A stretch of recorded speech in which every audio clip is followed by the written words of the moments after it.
તો ગુજરાતના ખેડૂતો પર ફરી એક વખત માવઠાનું સંકટ તોડાઈ રહ્યું છે, કારણ કે 23મી જાન્યુઆરીથી માવઠાની શક્યતાઓ વ્યક્ત કરવામાં આવી રહી છે।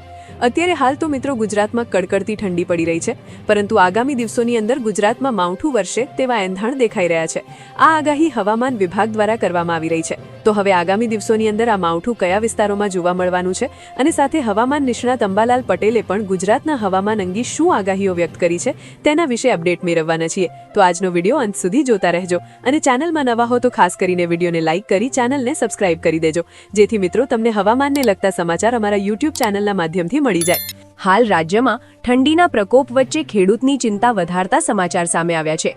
હવામાન વિભાગે 23 થી 26 જાન્યુઆરી સુધી કમોસમી વરસાદની આગાહી કરી છે।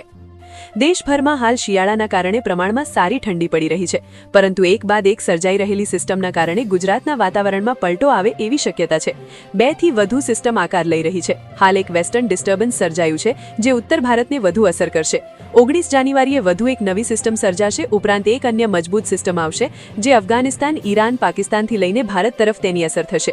આ સિસ્ટમની અસર 21 તારીખની આસપાસ થશે। આ સિસ્ટમની અસર ગુજરાત રાજ્યમાં પણ થશે। ગુજરાતમાં 22 જાન્યુઆરીથી પવનની ગતિમાં થોડા વધારો થશે। 22 જાન્યુઆરી રાત્રિથી હવામાન પલટાશે। 23 જાન્યુઆરી કચ્છ અને ઉત્તર ગુજરાતના વિસ્તારોમાં હવામાન પલટાશે અને આ વિસ્તારમાં વરસાદ પડશે। દક્ષિણ ગુજરાતમાં પણ પવનની ગતિમાં વધારો થશે।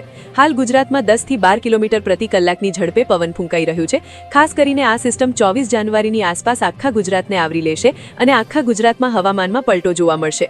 સૌથી પહેલા કચ્છ અને સૌરાષ્ટ્રને તેની અસર થશે, બાદ ઉત્તર ગુજરાત, મધ્ય ગુજરાત અને દક્ષિણ ગુજરાત પર તેની અસર થશે। 23 થી 26 સુધી વરસાદ રહેશે। પવનના વધારા સાથે હવામાનમાં પલટો આવશે, એટલે કે ગુજરાતમાં 23 જાન્યુઆરીથી 26 જાન્યુઆરી સુધી વાદળછાયા વાતાવરણ અને પવન સાથે છૂટછવાયો હળવો વરસાદ થશે। આ દરમિયાન ઠંડી ઘટશે, પરંતુ 26 જાન્યુઆરી બાદ ઠંડીનું પ્રમાણ વધશે।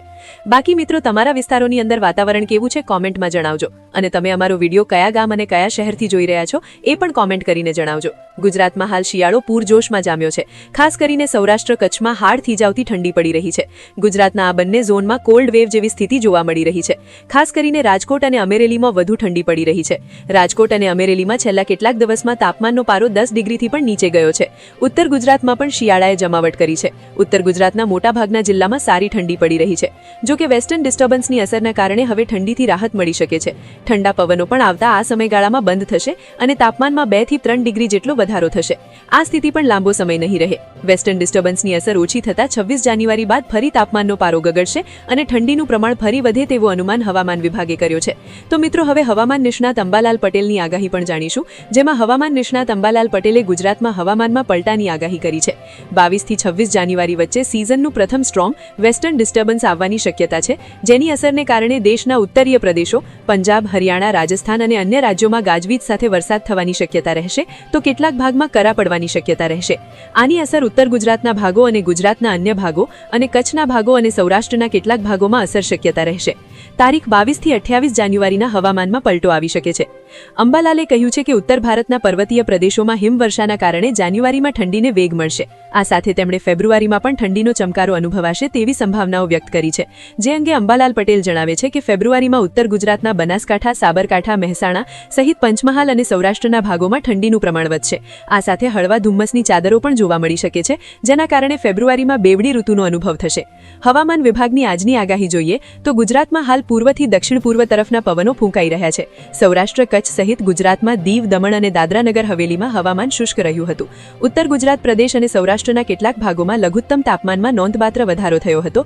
બાકીના પ્રદેશમાં કોઈ મોટો ફેરફાર થયો નથી। ઉત્તર ગુજરાત પ્રદેશના કેટલાક ભાગોમાં લઘુત્તમ તાપમાન સામાન્ય કરતાં વધુ હતું। સૌરાષ્ટ્ર, કચ્છના કેટલાક ભાગોમાં સામાન્ય કરતાં ઓછું તાપમાન નોંધાયું છે। બાકીના પ્રદેશમાં તાપમાન સામાન્ય રહ્યું છે।